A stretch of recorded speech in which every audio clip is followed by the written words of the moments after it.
programa de hoy, las 14 diócesis de la iglesia en Taiwán ayudan a las miles de víctimas del fuerte terremoto. Las réplicas siguen. La dictadura en Nicaragua condena a pastores evangélicos por lavado de dinero. Organismo de Derechos Humanos denuncia sentencia irregular por no presentar pruebas. Desde Brasil, con muertos y heridos por un accidente de tránsito, terminó procesión de Domingo de Resurrección. Desde Colombia, 10 años cumple el Aguapanelazo, apostolado de alimentos y asistencia a los necesitados. A pocos días de celebrarse la fiesta de la Divina Misericordia, sacerdote y difusor de la devoción cuenta las revelaciones de Jesús sobre su misericordia infinita.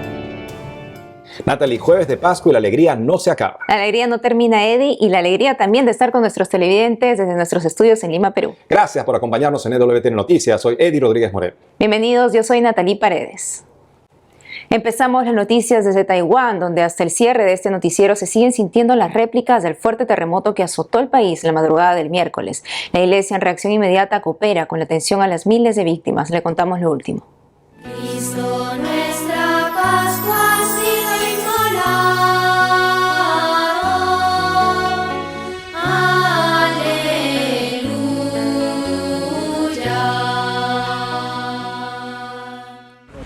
Aleluya. Hualien, Taiwán. Rescatistas salvan a la gente varada en un túnel después del terremoto más fuerte en el país de los últimos 25 años, el miércoles último.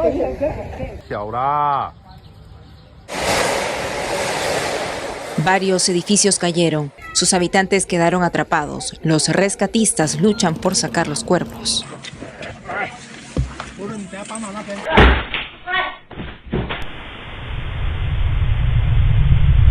Hasta el cierre de este noticiero hay más de 1.000 heridos y 10 muertos. El terremoto se sintió en toda la isla. El transporte por carretera y tren quedaron cortados por deslizamientos de tierra. En la costa oriental de la isla colapsaron tramos enteros de carreteras. Los rescatistas siguen buscando víctimas. En la zona del Hotel Silks Place Taroko hay unas 600 personas atrapadas entre turistas y personal del hotel, y en la zona del centro turístico de Tianxiang.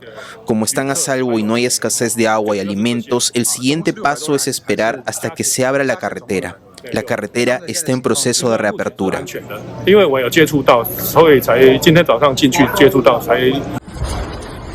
El obispo de Hualien, Monseñor Philip Wang Chaoming, expresó su cercanía a las víctimas en un comunicado. Comprometió la asistencia de las parroquias. Seguimos aquí para prestar atención a las necesidades y ayudar con prontitud en el trabajo organizativo. Dios les conceda la paz. Dios bendiga a Taiwán. Las 14 diócesis de Taiwán y Cáritas ejecutan ayuda junto a organizaciones solidarias budistas, informó un sacerdote y misionero javeriano a Asia News. Estamos preparados para afrontar la situación y trabajaremos juntos en ello. Fuertes réplicas del sismo se seguirán repitiendo en los próximos días, según CNN.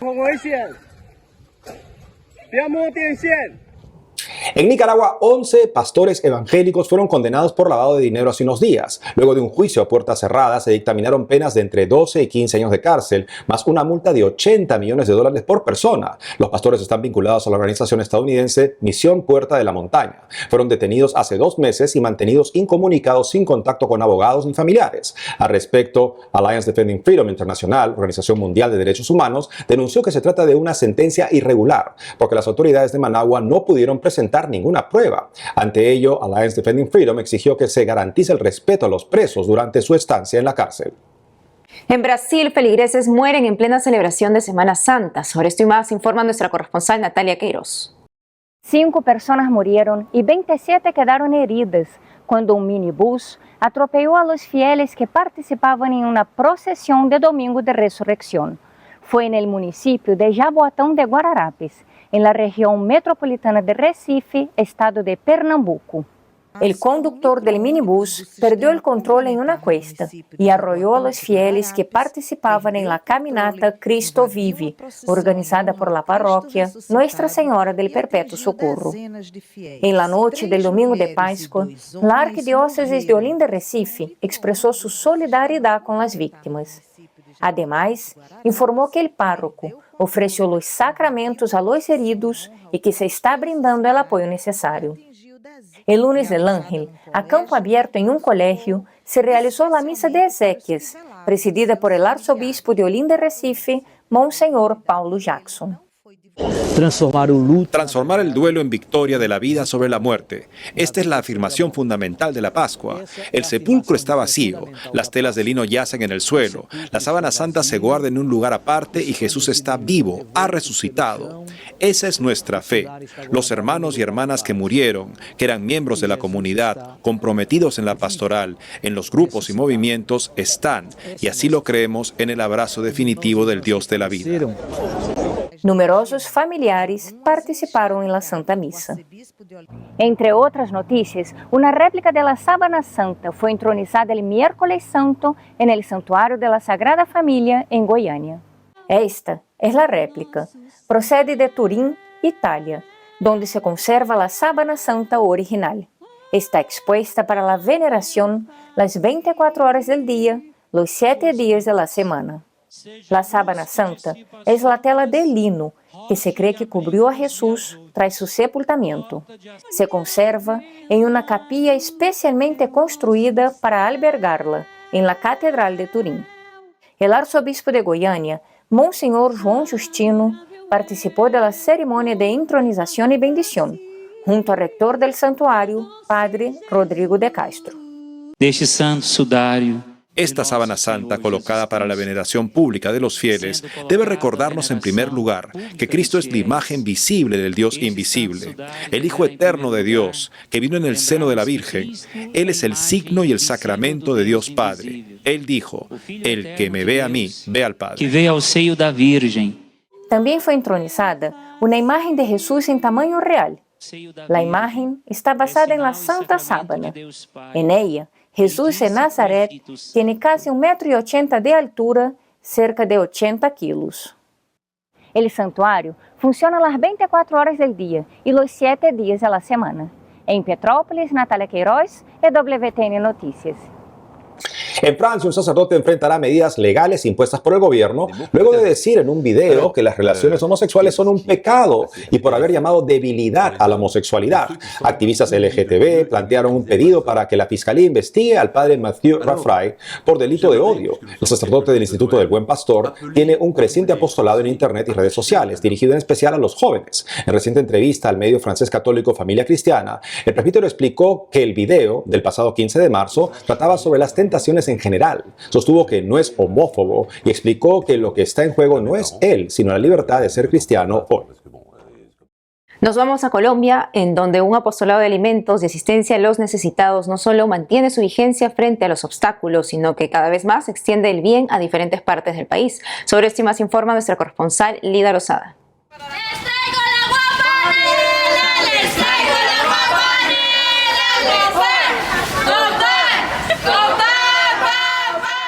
Con este pregón que anuncia la llegada de un alimento sencillo pero esperanzador en medio de las solitarias y frías noches de las calles, desde hace 10 años, jóvenes tocados por Cristo a través del amor, el espíritu del servicio y la solidaridad sacian, al menos por unas horas, el hambre física de miles de mujeres, hombres y niños que las habitan.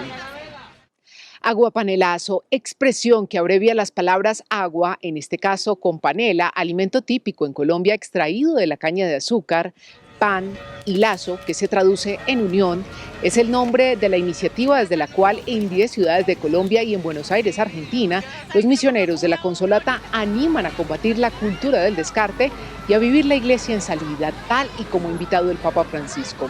El padre Jonathan Acuña, uno de los fundadores, quien para ese tiempo era un estudiante de psicología y reafirmó su vocación en medio de esta misión, explica su esencia.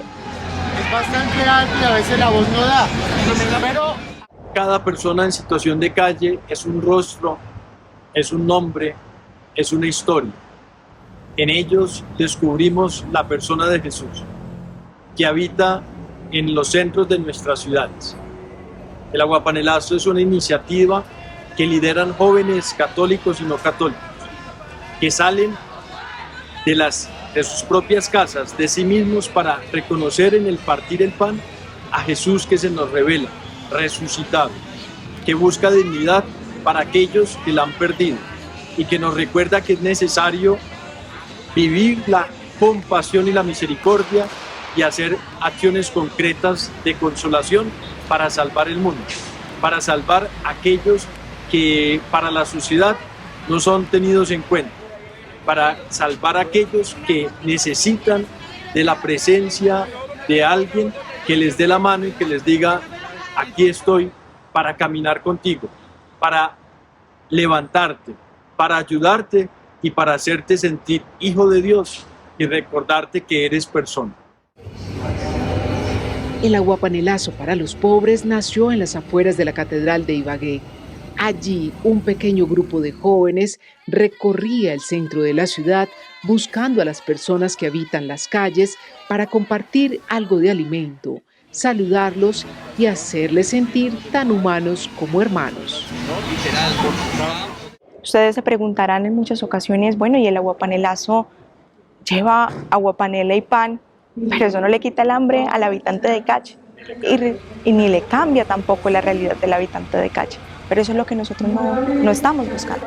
El aguapanelazo América lo que busca es a llevar un poco de consolación, es decir, la acción de ir a estar con él solo, de ir a acercarte tú y darle la mano y decirle, ¿cómo estás? Porque en muchas ocasiones lo que realizamos nosotros cuando vemos a un habitante de calle, ¿qué es? Nos cambiamos de acera, guardamos todas las cosas porque nos da susto, porque nos da miedo a que quizá nos pueda hacer algo. 10 años después, esta semilla de misericordia y esperanza ha dado frutos en otras ciudades como Bogotá, Medellín, Cúcuta, Bucaramanga, Cali, Florencia, Tunja, Chaparral y Santa Marta. Además de esta obra, tienen otros 5 programas en los que apoyan a miembros de comunidades indígenas, personas de la tercera edad, migrantes, familias, niños y jóvenes en situación de vulnerabilidad. En Bogotá, el cardenal Luis José Rueda Aparicio, arzobispo de esta jurisdicción y presidente del episcopado, quien es un reconocido impulsor de la pastoral de personas en situación de calle, los ha acompañado en varias oportunidades.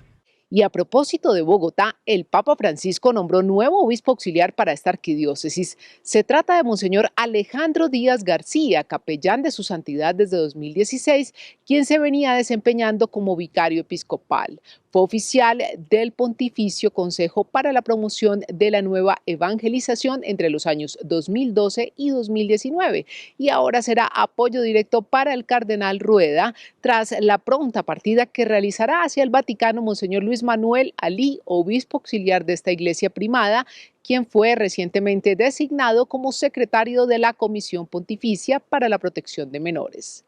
En Colombia, Lida Lozada, WTN Noticias. Hacemos una pausa y al volver, a pocos días de celebrarse la fiesta de la Divina Misericordia, sacerdote difusor de la devoción cuenta las revelaciones de Jesús sobre su misericordia infinita. Además, la vida de fe en Nigeria está en peligro, dice sacerdote sobre su país en conferencia. Regresamos con más noticias con Enfoque Católico.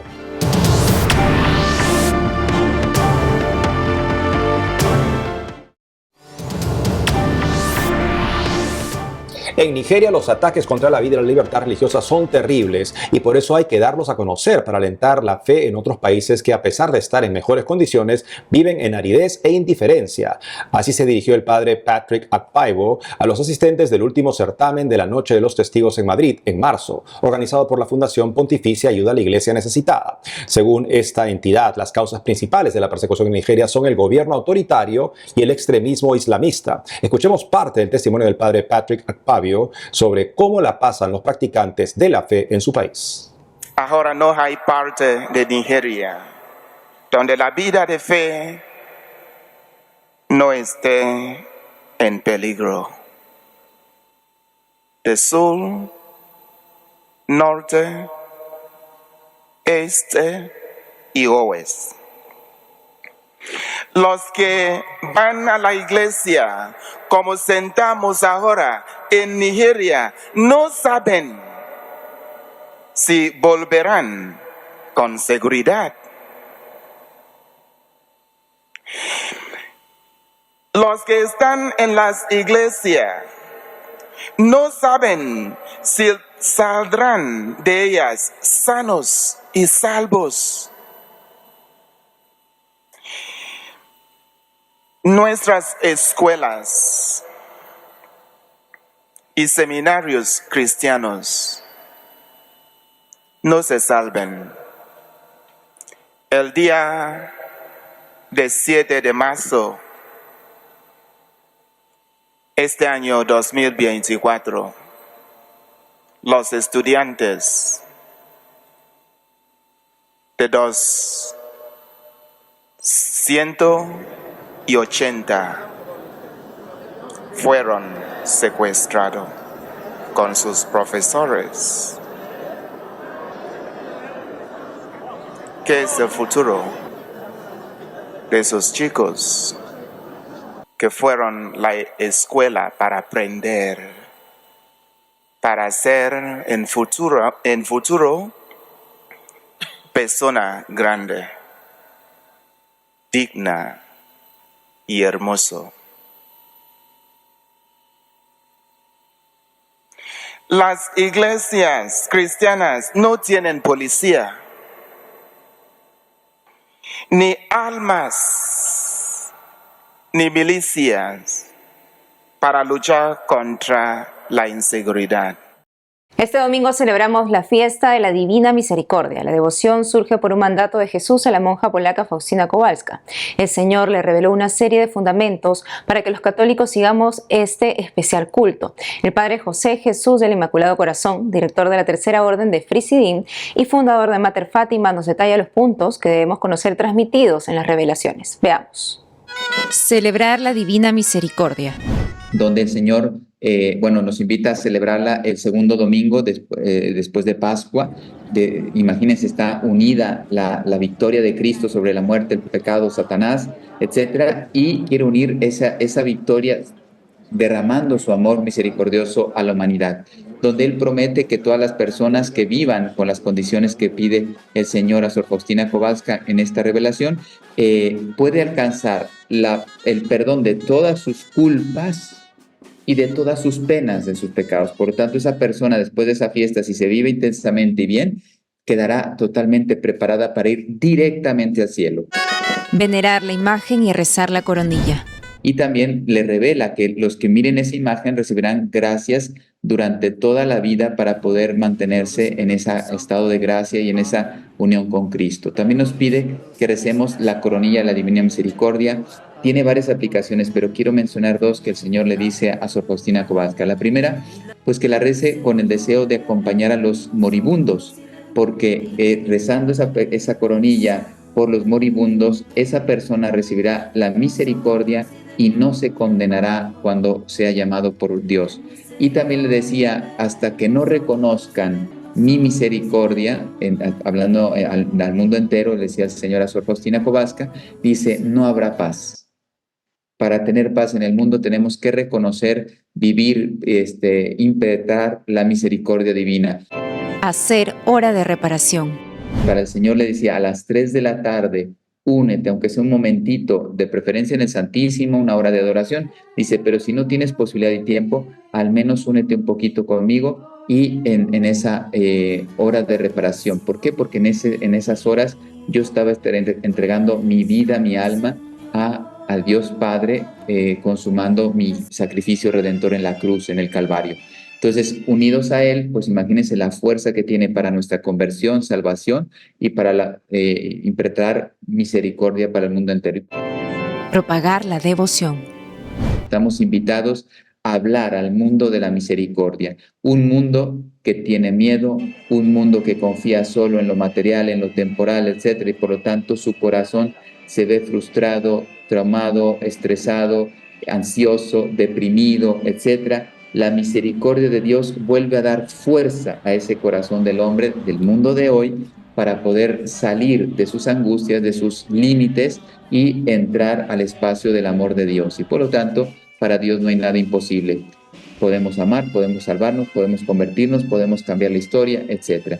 Y por último, decirles que el Señor le decía a Sor Faustina Kowalska, tú me vas a ayudar a preparar la humanidad para mi segunda venida. Por lo tanto, pues queremos participar de esa misión que el Señor le revela a Sor Faustina Kowalska, de ayudar a que el mundo esté preparado para cuando Él quiera venir, que nos encuentre con fe.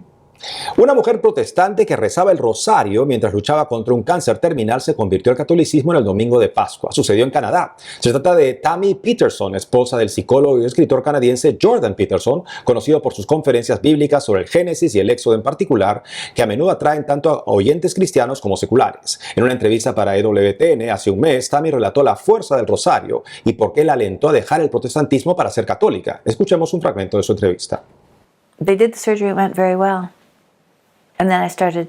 En una primera operación todo salió muy bien. Empecé a recuperarme y fui a casa. Pero al cabo de una semana mis piernas empezaron a llenarse de líquido. Habían extirpado el cáncer, pero resulta que habían pasado por alto una parte de la zona linfática, por lo que mis fuerzas vitales empezaron a drenar. Primero en la parte inferior de mi cuerpo, luego poco a poco se llenaron mis pies, mis piernas y mis muslos. Fui al médico, me vio y me dijo, vete a urgencias ahora mismo. Me sacaron 9 litros de líquido.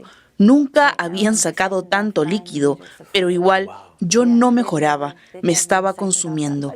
Así que me ingresaron en el hospital de nuevo y fue entonces cuando mi amiga Queenie, numeraria del Opus Dei, me preguntó si podía venir. Llegó con 2 rosarios bendecidos por el Papa y me preguntó si quería rezar el rosario. Y yo, sí me gustaría. Y ella dijo, ¿conoces el rosario? Y le contesté que sí, pero que no sé cómo rezarlo. Entonces, hay un atrio muy bonito en el hospital desde el 4º piso. Luego sube muchos pisos. Allí hay árboles. Por tanto, las personas que están muy enfermas, cuando no pueden salir al exterior, pueden ser llevadas en silla de ruedas hasta allí y disfrutar de lo que parece aire fresco, naturaleza y tranquilidad. Así que íbamos allí todos los días a las 10 de la mañana y rezábamos durante 2 horas. Ella me enseñó. Vino todos los días durante 5 semanas. For 5 weeks. ¿Sientes que el dolor ha remitido gracias a la oración? Well, prayer, I would usually. Normalmente rezaba el Padre Nuestro cuando me tenían que hacer un escáner o algo así y me conectaban de una forma u otra a esas grandes máquinas porque yo ya no pesaba. Me moría de frío, así que eso era parte del dolor que sentía. Me sentía muy incómoda porque me estaba consumiendo y además los procedimientos eran muy invasivos y dolorosos. Pero si rezaba el Padre Nuestro una y otra vez, podía atravesar el procedimiento y negar de alguna forma el dolor. Me ayudaba a negar el dolor o a trascenderlo, podría decirse. Or transcend the pain, I guess you could say. People watching this. La gente que ve esto puede que no esté en la misma situación que tú con este tipo de cáncer, pero otra enfermedad, otra prueba, otro problema, angustia en su vida, y piensan que rezar no es para ellos. Eso es lo que hacen otras personas. Ni siquiera sé lo que es el rosario. ¿Qué les dirías? Bueno, cada uno tiene su propio camino, eso es seguro, y tienen que llegar a él a su manera. Yo llegué a él a mi manera y me llevó mucho tiempo, pero el rosario es algo en lo que centrarse cuando el caos está por todas partes, y cuando estás enfermo a ese grado hay tanto caos.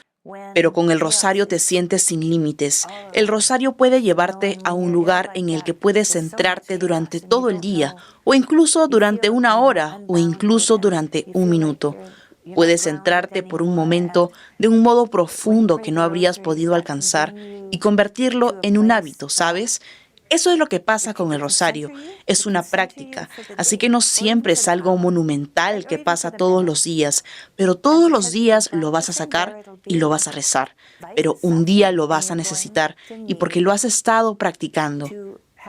La vida es un sufrimiento y vas a necesitar algo a lo que agarrarte cuando el mundo se abra y no haya nada debajo de ti, y cuando eso pase, Dios te puede levantar.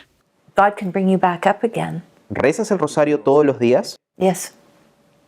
Sí, todos los días. Diversas naciones viven en enfrentamientos por no ejercitar una virtud básica, la justicia. ¿Cómo hacerlo desde gobernantes hasta un ciudadano común y corriente? En eso nos instruye el Papa en su reciente catequesis desde el Vaticano. Escuchemos. En la tradición se pueden encontrar innumerables descripciones del hombre justo. Veamos algunas de ellas.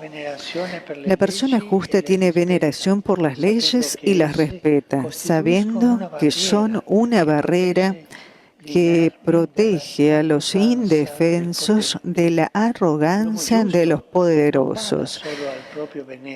El hombre justo no se preocupa solo por su bienestar individual, sino por el bien de toda la sociedad. O sea que no cede a la tentación de pensar solo en sí mismo y de ocuparse de sus propios asuntos, por legítimos que sean, como si fueran lo único que existe en el mundo. La virtud de la justicia deja evidente y pone la exigencia en el corazón que no puede haber verdadero bien para mí si no hay también el bien de todos. Por eso, el hombre justo vigila su propio comportamiento para que no perjudique a los demás. Si comete un error, pide disculpas. El hombre justo pide disculpas siempre. En algunas situaciones es capaz de sacrificar un bien personal para ponerlo a disposición de la comunidad. Desea una sociedad ordenada en la que sean las personas las que den lustre a los cargos y no